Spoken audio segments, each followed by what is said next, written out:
My name is Mike Davila, and I serve as Chief Executive Officer of the USS Cleveland Legacy Foundation. This morning, I have the honor of escorting you through our program. At this time, I invite all who are able to rise for the presentation of colors by members of the 3rd Battalion, 25th Marines, and the playing of our national anthem.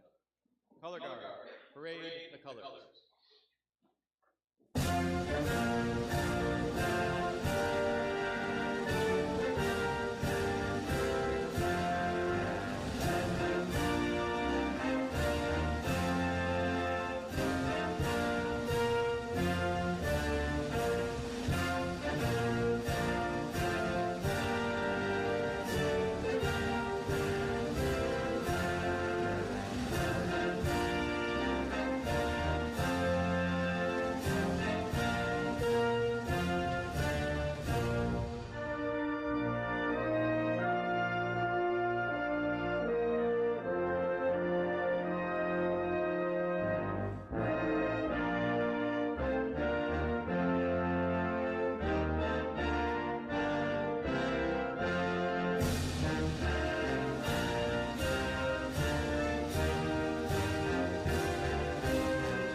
Retire the colors.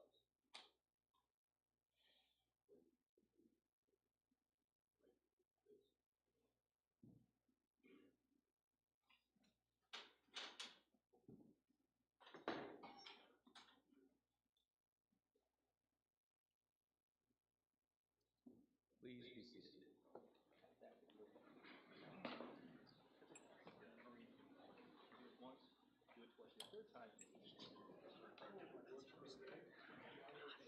Hopefully that's the last one. I heard the anthem play several times during the rehearsal. I'm certain I did. All of it. And over the actual speaker. On behalf of the USS Cleveland Legacy Foundation, the United States Navy, and Mrs. Modley, thank you for joining us this morning for this program, the latest in a series of special events that began in 2018 and will culminate with the commissioning of the future USS Cleveland right here in her namesake city. That week-long celebration is now projected for the summer of 2025. USS Cleveland Legacy Foundation has the privilege of serving as the commissioning committee for the 4th U.S. Navy ship to be named in honor of our great city. But our organization has a broader vision and mission than many commissioning committees. Where most such organizations complete their work when a ship joins the fleet, our organization will continue to support the ship and her crew during service life, and upon completion of her service, we seek to return our ship to Cleveland to serve as a memorial and museum to all 4 ships that will have carried the city's name around the globe. In addition, the USS Cleveland Legacy Foundation has quickly established itself as the leading naval organization in Greater Cleveland. We are in the process of finalizing plans to install and dedicate the Cleveland Lone Sailor Monument in Voinovich Bicentennial Park toward the end of this summer. On your tables, you'll find some information on plaques that could be part of that memorial, that will be part of it, that you could be part of if you wish to purchase those, as well as information and a save the date for that dedication in September and the Navy Ball, which will take place for the 3rd time and the 249th time on behalf of our Navy at the Aviator out near the airport later this year, October 10th. And we're reaching Cleveland's youth with our innovative STEAM Stars educational program, an initiative for middle and high school students to develop critical skills, explore career paths, and have fun learning. Although the foundation has had a number of events over the last few years, both here and in Marinette, Wisconsin, where the ship is being constructed, and in Jacksonville, Florida, where the crew is currently stationed, this is the first event officially directly related to the future USS Cleveland that is taking place here in our city. In taking this next step along the path, a path that has been longer than many of us expected as we weathered a global pandemic and other delays in the ship's construction, we hope that you will join us in this ongoing effort to inform the community about this very special civic initiative. It truly is a once-in-a-lifetime opportunity to connect this place we call home and the naval service. We're joined this morning by several special guests that I'd like to introduce at this time. Please join me in welcoming an admiral-level sponsor of the USS Cleveland Legacy Foundation, the president of Ohio CAT, Mr. Ken Taylor.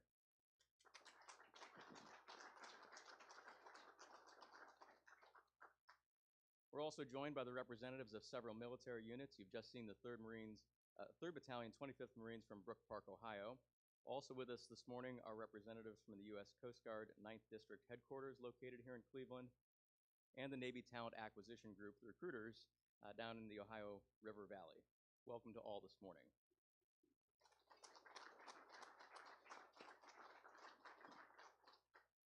It's now my pleasure to introduce the other members of our leadership team. What began with 5 of us serving as volunteers in a conference room at Burke Lakefront Airport in the fall of 2018 has developed into a flourishing nonprofit organization.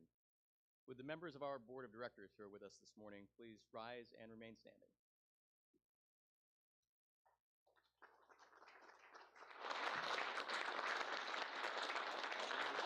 And now would our honorary directors please join them and remain standing?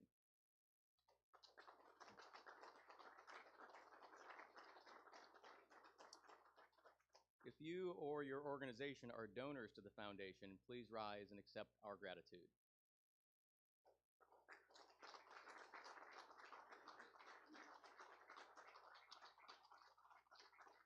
And would our terrific team of volunteers please rise at this time as well?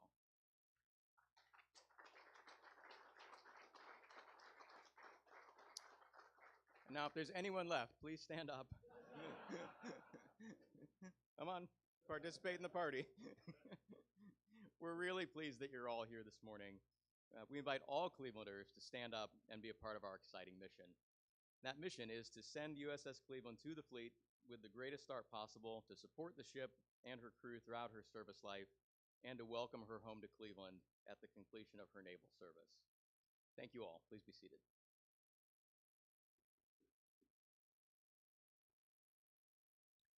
And now I'm pleased to introduce an outstanding trio for a leadership conversation. Since the Foundation's inception, we have eagerly awaited the designation of our ship's first commanding officer. That appointment finally took place last fall, and on December 18th, 2023, Commander Bruce Hallett reported and assumed command.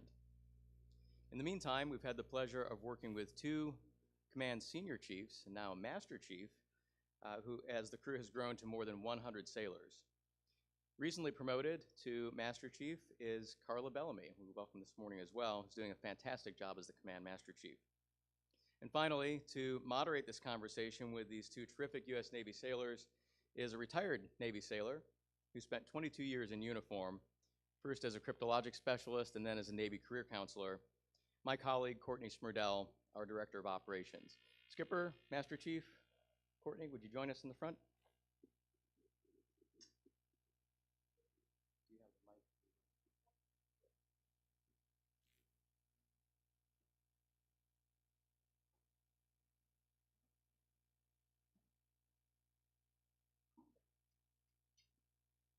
Hi, good morning. We were thinking of different ways to introduce these guys and thought the easiest and simplest way was just ask them some questions that I think you guys might have and get their answers. So we'll get started. Welcome to Cleveland. Thanks for coming. Have either of you ever been to Cleveland before? Okay. What are you guys doing here this weekend? Whatever you have us doing. I got it. So honestly, yes, we're here obviously for the Crest Unveiling, but more than that, we haven't had a chance to come and kind of meet everybody, see the city, get a feel for where we're going to commission the ship. And I think ultimately what we really want to do is help the foundation, the commissioning committee, and kind of energize the city to get it ready for when we sail that ship down here next summer. So that's what I think our ultimate goal is, and to play with some players. Okay. Where are you guys from originally, and why did you join the Navy? Originally, I'm from Chesterfield, South Carolina, a really small town. I tell people all the time, if you end up there, you are definitely lost. So, and I joined the Navy because paying for conferences wasn't a thing that my family I knew could afford, and I thought I was going to drive a submarine. At that time, women were not allowed on submarines, and then I realized that's probably not a good idea. So, here I am. I also am from a really small town. I was actually born in Boston, but I only spent the first week of my life there. And I grew up and lived in Howland, Maine. Very small school. I graduated with about 40 people in my graduating class.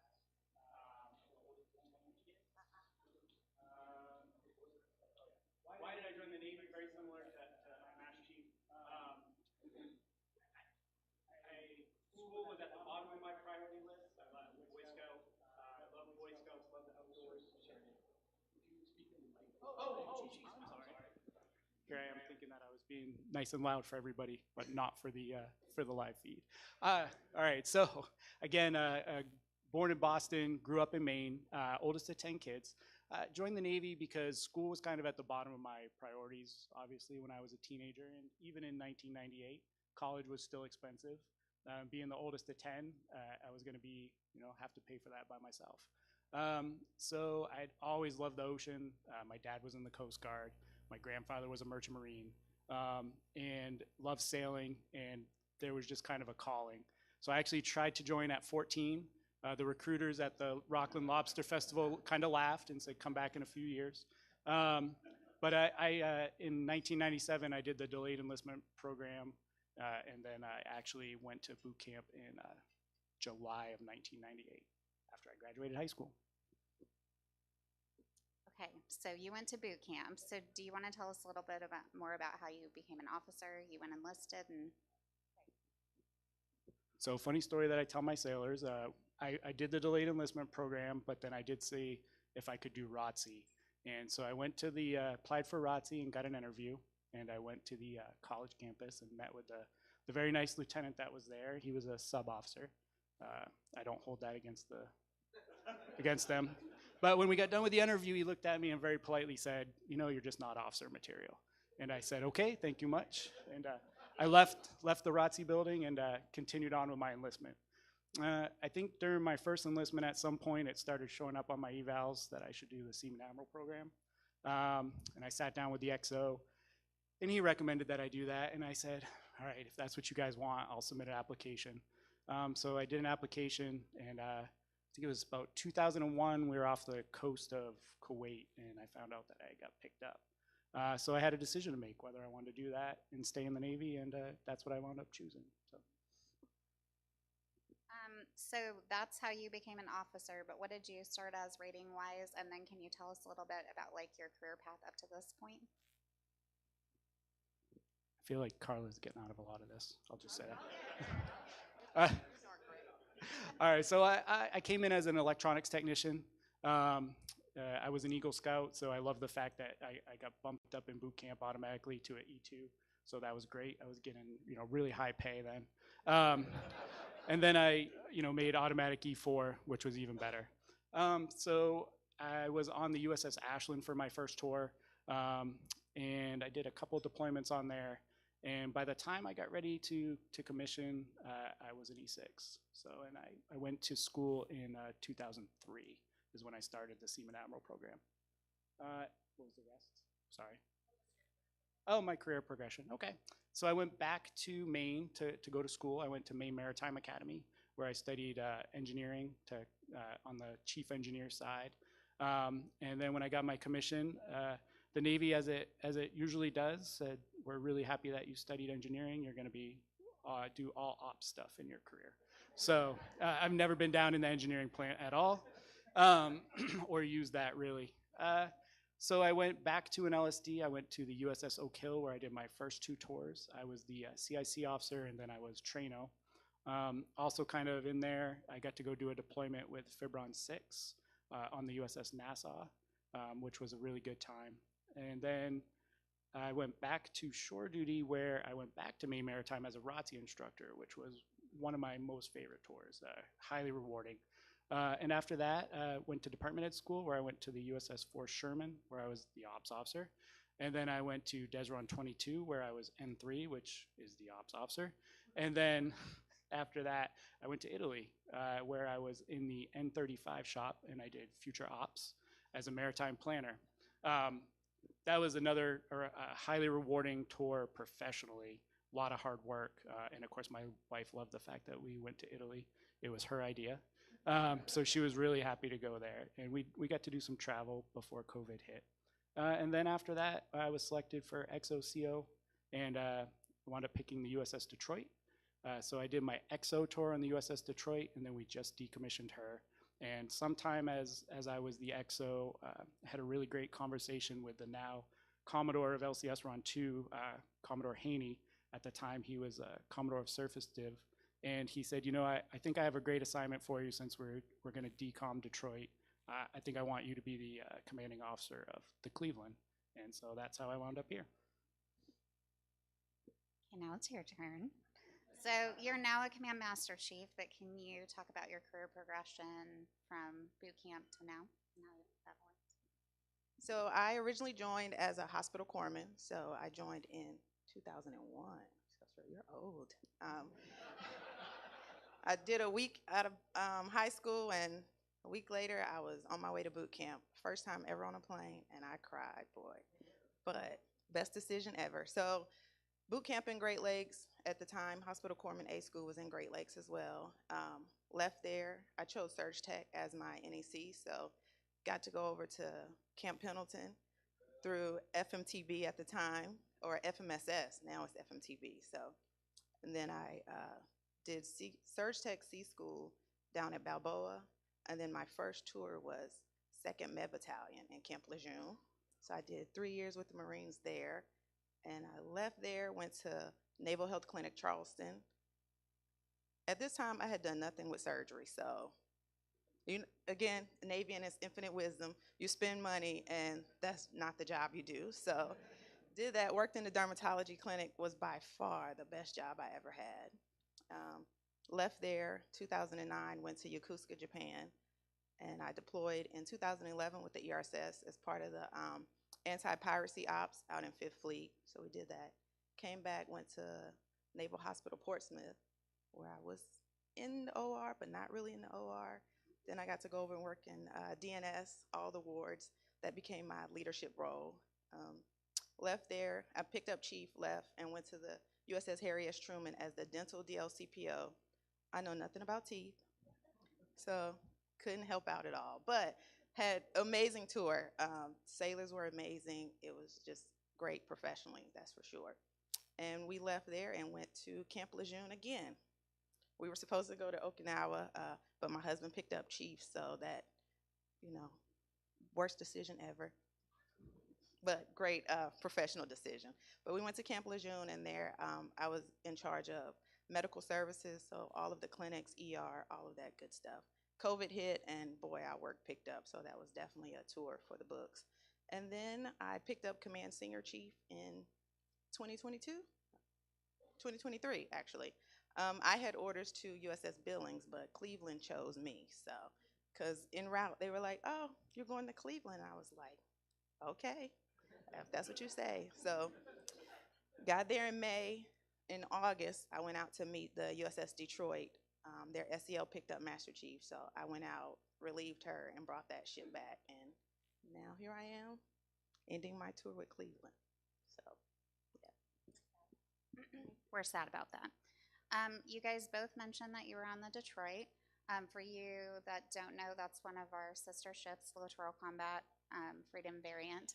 And I guess my question would be, what was that like? Where did you go? What did you do? Because I think a lot of people want to know what littoral combat vessels are doing out there. So, So for me, it was definitely a different world. Coming from a carrier, having been on DDGs, coming to an LCS, and it's like, what is this? And everybody's like, oh, you got to wash your own dishes. And I'm like, that's okay. I wash dishes at home. Like, that's no big deal. But going there and seeing how the crew, every single person on the crew is what makes this ship go. You can't do anything without one single person. And to me, the best thing was even the captain. If we were doing all hands, the captain was out there doing all hands, moving boxes. So we operated down in 4th Fleet. Our tasking was drug ops with the Coast Guard. But somehow Detroit evaded all drug ops. Something always came up, and they were like, oh, you got to go here, you got to go there. So I think Little Rock got all of the drug cases while we were out there. But nonetheless, we did get a few detainees, so it was definitely very fun. I met the ship in Ponce. They were on their 2-week maintenance break while I was there, and we went down to Aruba, which was nice, and we went to San Juan as well. So, Yeah, so down in 4th Fleet, that like Master Chief was saying, primarily we go down there in order to bring on a lead from the Coast Guard and do counter drug ops. A lot of people don't realize just how big 4th Fleet is, how much area it encompasses. It is quite large. And so it was interesting to take the ship from, when I got to the Detroit, it was still on the pier and needed a lot of work from some previous maintenance issues that had happened. And taking the ship to get it all repaired, knowing that we were going to do a final deployment before it decommissioned, and that was our goal, was really interesting. It was a lot of hard work. But if there's one thing I learned since I've come into the LCS community, is that the sailors in the LCS community are like no other sailors in the Navy.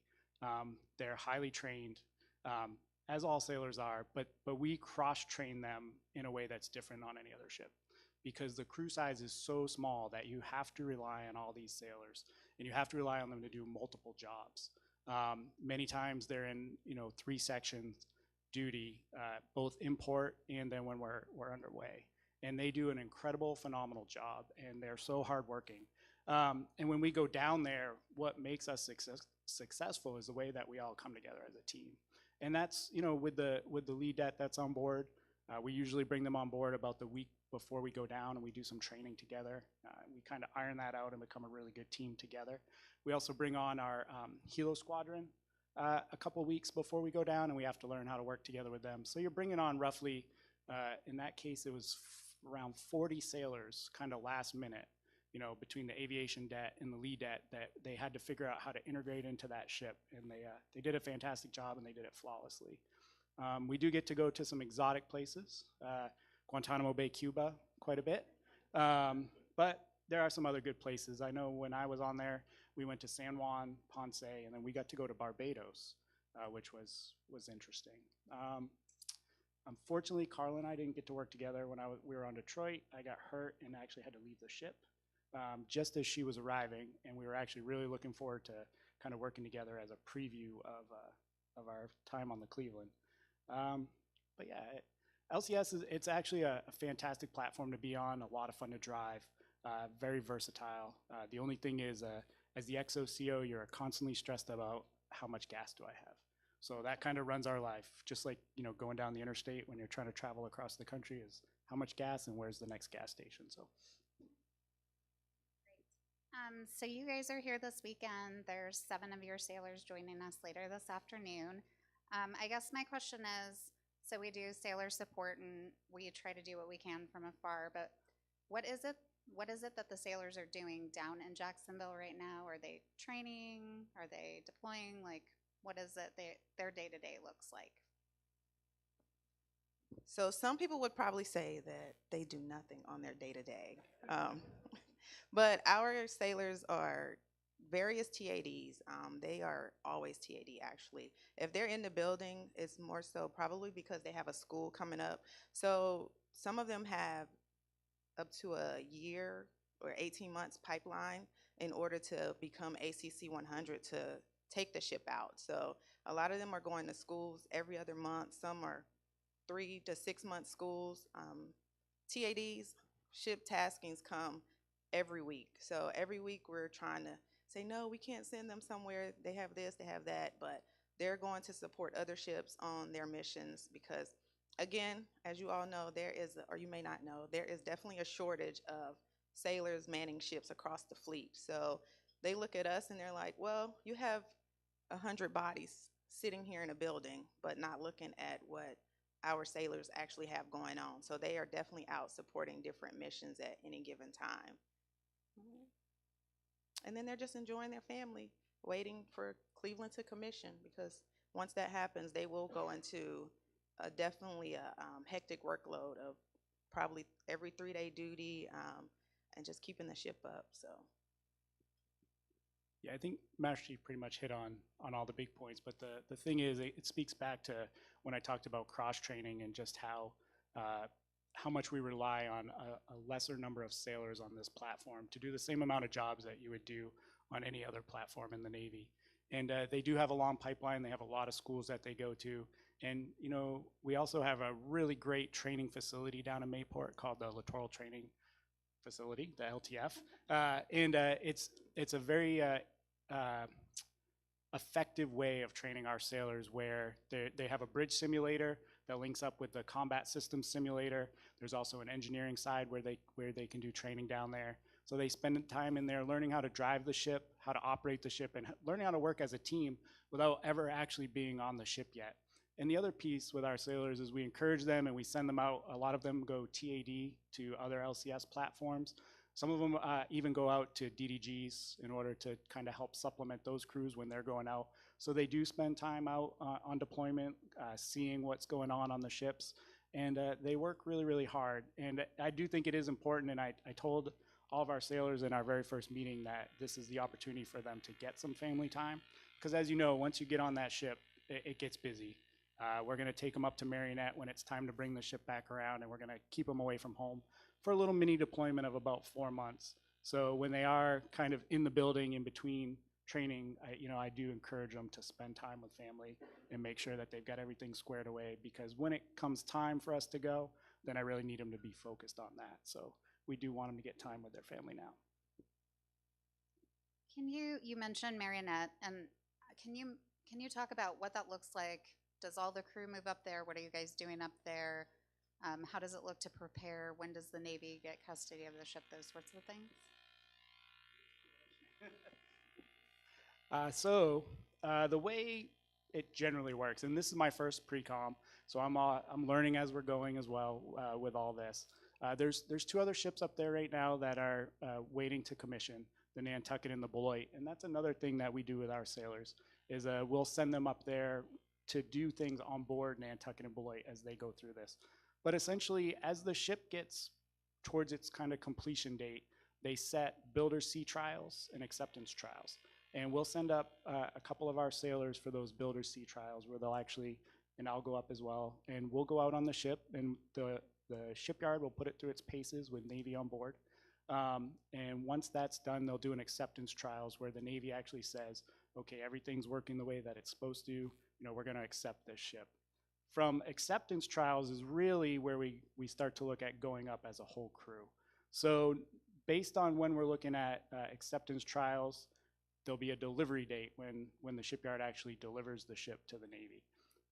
We'll have done a bunch of training beforehand as a crew down in Mayport that will allow us to then go up to the ship. Usually we'll send up a chunk of the engineers first, as well as probably the triad and a couple officers. And we'll start running the ship through its paces kind of on the pier. Then we'll eventually move the entire crew up. For about the first month, they tend to stay in a hotel while we move everything on the ship that needs to be on there for us to be able to live on the ship. So thinking, food, stuff like that, the stuff you need to actually be able to live on board the ship. After about a month of prep, we'll move the crew on the ship. And that's really at that point where now we're running around, and if there's a switch, we're flipping it. If there's a lever, we're pulling it. If there's a dial, we're turning it. And we're making sure that every single thing on that ship works the way that it's supposed to. And that'll be hand in hand with the shipyard as they make sure that they're fixing or correcting anything we find that's not right. We'll get a couple opportunities to take the ship out on the Great Lakes and get familiar with it. And then we'll have sail away, which is when we'll leave Marionette and we'll come down here to Cleveland, where we'll commission. And then after commissioning, we'll take it around and bring it down to Mayport. And that whole process from when we leave to when we arrive in Mayport will take us roughly 4 months. Thank you. I have 2 more questions. My daughter came up with these because she wanted some fun ones. So she wanted to know what your favorite food is when you're underway. Oh, I was gonna say that it depends. It really all depends on how good your CSs are. Because a lot of times, yes, the Navy gives us menu cards, but if they're really good cooks, they get in and they experiment. So it really all depends. But probably Taco Tuesday and Burger Wednesday. Those would be my 2. Yeah, I agree. Navy Burger Day is really great, especially when the CSs, the culinary specialists, kind of go outside the box and they do grilled onions and bacon and all the other fixings that you can put on there. And then I kind of like pizza night's usually good when we do pizza and wings. It can be hit or miss, but when it's a hit, it's good. Okay, and then the last question was, what was your favorite port or duty station and why? So my favorite duty station for sure was being on the carrier. First tour as a chief and just really learning how the Navy operated, because as a hospital corpsman being in hospitals, you only see that side of it. But being on a carrier and really seeing how every rate just about of the Navy works, and launching aircraft in the middle of the ocean, not even launching, recovering aircraft, because if they didn't hit the wire, they had to circle back around. So to see that, and to especially see that at night, was very interesting. And my best port, it was probably Aruba.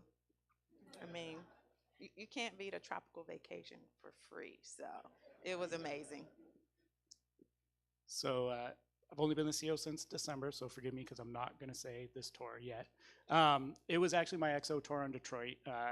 It was a very rewarding tour. I could probably talk for 20, 30 minutes about what that crew accomplished and how difficult it was to get that ship ready, and then what we accomplished on deployment. And I think that's what made that so far my most rewarding tour. I am positive that this one will definitely eclipse it. Did you see what I did there? All right. But as of right now, that was my favorite. As far as ports, I'm kind of split on two, so I'm going to go for two. Marmaris, Turkey was fantastic, and then Split, Croatia was another one that was they're really tight there. So. Okay, and then I have one last little push, if you will. It's when we were up for a visit in Marionette, they do wing sauces. And I want, if you can remember what your favorite wing sauce was. So each LCS, as they are up in Marionette doing their training, pick a wing sauce, and it's on the menu, and you get to try it. So all 14 of them so far, and we tried quite a lot of them. So what was your favorite and why? And then for you all to keep in mind kind of a Cleveland flavor so that when these guys go up, they have an idea of what they want their wing sauce to taste like. I don't, but I'm pretty sure we did a honey lemon pepper or something. That was probably mine. And I just love lemon pepper wings anyways, but there was some they should take off the menu too. But you know, those ships are proud of it. So Cleveland, we need your help so that ours will be, top of the line with little stars beside it. Yeah, I don't also remember all of them, but for some reason the Indianapolis one is in my head. I think I might have liked that one. Yeah, of course ours is going to be better. Yeah, we're thinking some combo of stadium mustard or something like that. But if you guys just get your thinking caps on, they've got a little while before they go up there. But anyways, I hope you enjoy this little question and answer and getting to know these guys a little bit better. Thank you for your time, and we'll continue on with the program. Thank you.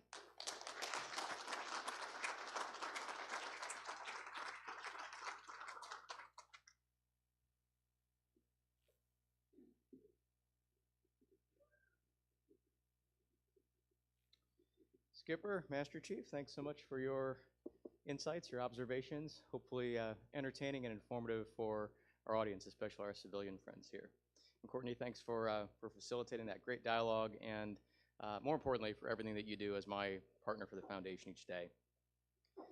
And now I have the privilege of introducing a man who shares two of my passions, American history and baseball. And he gets to spend his days doing one of those as his vocation. He recently began his 43rd season with Major League Baseball and his 33rd with our beloved ball club here in town. And I know that he and I join all Clevelanders in looking forward to a warm, dry home opener. He's no longer responsible for that technically, as he was during most of his time with the club on Monday after the eclipse. Please join me in welcoming my friend and the chairman of the board of the USS Cleveland Legacy Foundation, Mr. Jim Folk.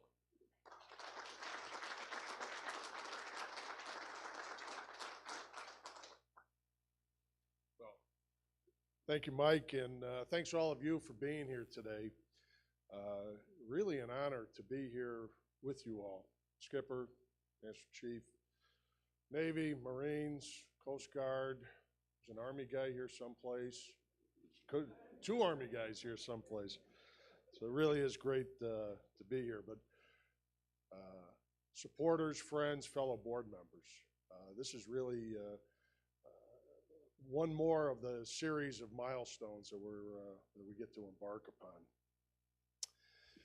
I first had the pleasure to meet Robin Modley back in the fall of 2018, shortly after the ship was named, and right about the time a group of us got together over at a little conference room at Burke Airport and decided to join the commissioning committee, which is now the USS Cleveland Legacy Foundation. Robin immediately impressed with her genuine heart, her humility, her sincerity, and her role as a true servant leader. She quickly became not only a trusted advisor, but really a very close friend. Most of you know, but the sponsor of the U.S. Navy ship is mostly known for breaking the champagne bottle on the bow at the christening as the boat goes into the waves. Make no mistake, Jose Ramirez would be very proud of the mighty swing that our sponsor made. We won't talk about the dent in the side that resulted from that. But the sponsor is also a permanent member of the crew. They contribute their character and their personality to the ship and act as a supporter and advocate for the benefit and the welfare of the ship and the crew. We are really very, very fortunate to have Robin serve as the ship's sponsor for the future USS Cleveland. Her personality, character, their support of the ship and the crew will lift all who serve aboard the Cleveland and should inspire a spirit of cohesiveness and unity throughout the ship, throughout her service life. So ladies and gentlemen, please join me as we welcome our dear friend, the ship sponsor for the USS Cleveland, Mrs. Robin Motley.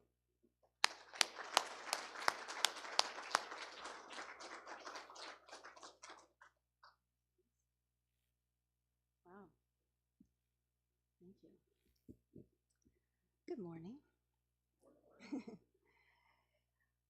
It's really good to see you all here this morning. I know I speak on behalf of our foundation when I say that it means so much to us that you have offered your morning. Your time is valuable. We appreciate it. We thank you for being here to learn more about our ship and the people behind it. I emphasize the word people because they are my priority as a ship sponsor. As you know, my role is to support the crew. My focus is on getting to know the needs of each individual in that crew. But my purpose for doing that is to ultimately support Commander Hallett and his leadership team as they carry out the overall mission of the Navy. Simply put, if morale is high, performance trends accordingly. I am in a position to learn about the lives of the crew, hear their stories, and take some form of action on their behalf. I will simply be their advocate, their nurturer, their encourager, and hopefully they'll call me friend. But my goal is to provide anything it takes to positively impact their sea life and support their loved ones at home. This could be emails, voicemails, cards, letters. Maybe they need a brand new coffee pot on board the ship because they don't like the one they have. I can make that happen. Or maybe somewhere in some foreign country when they need a morale boosting mid-deployment break, I might be able to make it possible to support some festivity along the way. We're all going down to help enjoy Thanksgiving dinner with their families this fall. Things like that is what my focus is going to be on. Basically, I'm going to be their soft heart in the middle of that steel vessel.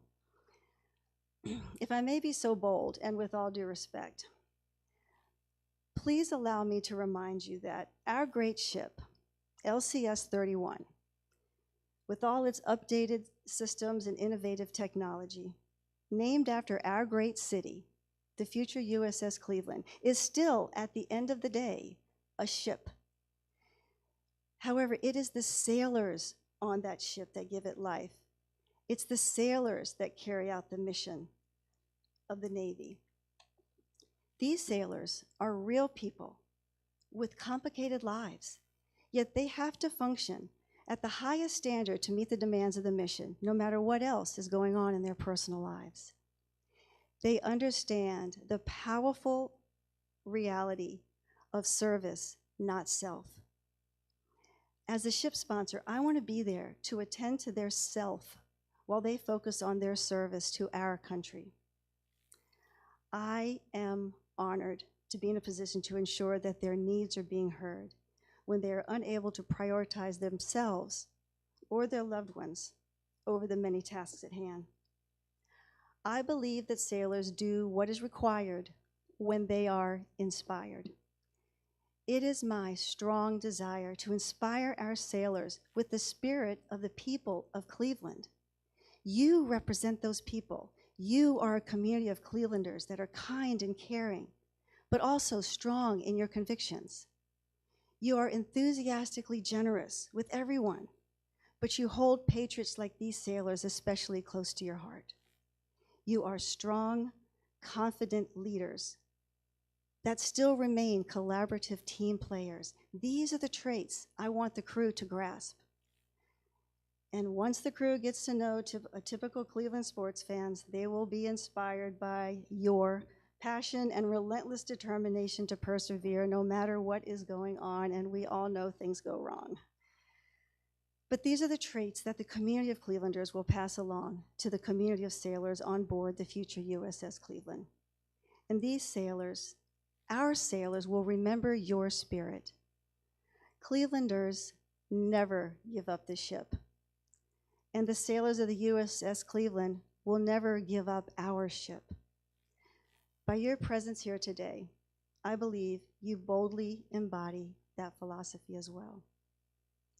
So on behalf of the USS Cleveland Legacy Foundation, I simply want to thank you for your generosity and your support for this effort. Our nation will be better and safer because of you. Thank you.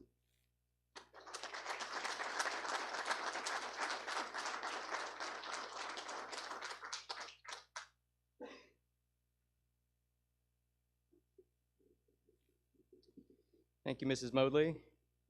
And ma'am, if you wouldn't mind joining us again with Commander Hallett and Master Chief and Courtney, if you would head to the other easel. We've got one on each end of the room here so folks can see this up close and personal. I'll let you take it, Master Chief, with Courtney there. We'll wait a moment for everybody to get to their assigned station.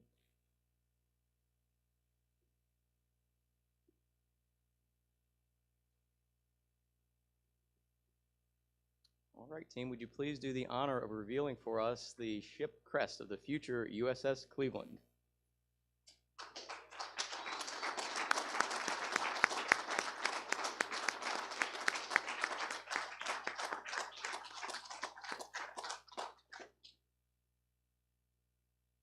Thank you.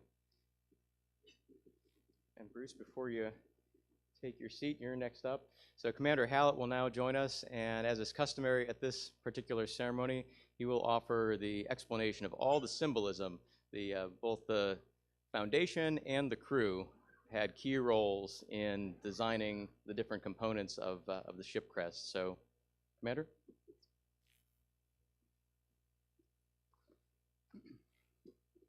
Good morning. It is my absolute pleasure to be here representing the outstanding sailors of the Pre-Commissioning Unit Cleveland for the official unveiling of our ship's crest. While he isn't here this morning, I want to acknowledge the hard work of one of my fantastic sailors, NM1 Tyler Dunham, in the design of the ship's crest. MN1 will be flying in later today to join us for this weekend's events, and I can tell you that he is extremely proud to be such a large part of the PCU Cleveland legacy. Navy tradition requires that each ship of the U.S. Navy have its own distinct coat of arms, which reflects both the heritage embodied in the ship's namesake and in its future mission objectives. Unique in design for each ship, the crest will represent the ship's identity throughout its service life and helps foster unity and esprit de corps for the crew. The crest is most commonly found on uniform items of the ship's crew and will also be used on the ship's coin and the ceremonial quarterdeck.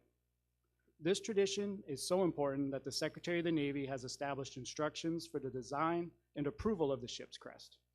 In those instructions, it states, the prospective commanding officer, or PCO, is responsible for the design, development, and production of the ship's crest.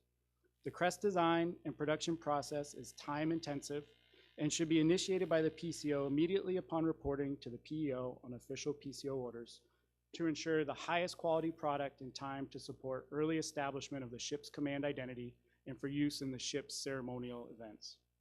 The ship's crest belongs to the ship and her crew, and the crest does not change unless the ship is recommissioned with a different name.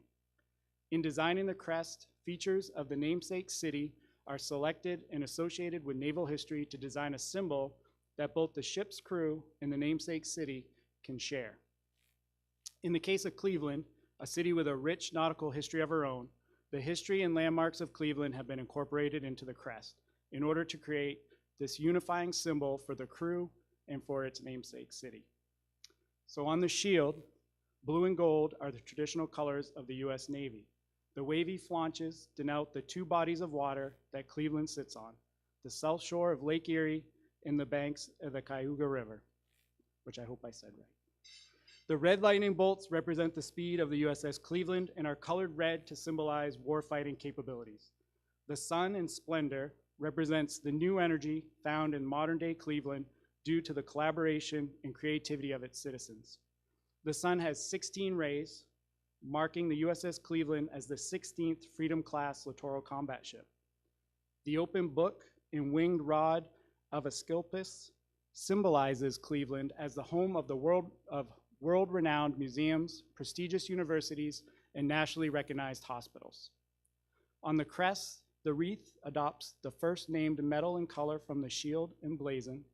The anvil and red stripe refer to the ship's motto, Forge a Legacy, and together symbolize Cleveland's former steel and heavy manufacturing industries. The skyline represents the people, achievements, history, and future of Cleveland, Ohio. The fret represents the newly revitalized Cleveland Public Square, which was part of the original 1796 town plan. The 4 stars indicate the 4 United States Navy vessels named for the city. The supporters, the crossed swords and cutlass, symbolize the officers and enlisted crew that sail the ship, demonstrating teamwork and cooperation by the naval team of the USS Cleveland. On the seal, the coat of arms, as blazoned in full color on a white oval within a dark blue designated band, edged with a gold roped border and bearing the name USS Cleveland on the top and LCS 31 at the base. The ship's motto, Forge a Legacy, denotes the plan to bring the ship to life at commissioning, excellence during service life, and the return of the ship to Cleveland upon retirement to serve as an enduring memorial in a museum. The motto itself is another unique and extremely important part of the ship's identity. Usually the motto is included in the crest design, but this is not a strict rule. The ship's motto connects with the ship and the crew and what they do. The motto colors the actions and accomplishments of a Navy ship. These are words of consequence and importance. To me, this motto speaks loudly. Forge a legacy. It is direct, and in itself, it is an order to the ship's crew. An order that, when dissected, tells them to forge, which means to form or make, especially by concentrated effort, a lasting culture of military excellence for those that will follow us, and that they will be proud to continue, and those around us will seek to emulate. It's a mandate to me to construct a bond, a lasting and unbreakable connection between the city of Cleveland and the current and future crews of our ship. It's a rallying cry for this, the start of our journey together today, as we come together to solidify the identity of our ship, strengthen the connection with our commissioning committee, and build the bond between the USS Cleveland and her namesake city as our legacy. I'd like to close by thanking you all for being here and your continued support for PCU Cleveland. I look forward to sailing our ship into the premier port on the Great Lakes, docking her here in beautiful Cleveland, and introducing you all to the 16th and final Freedom-class littoral combat ship that we will commission together, the USS Cleveland. Thank you.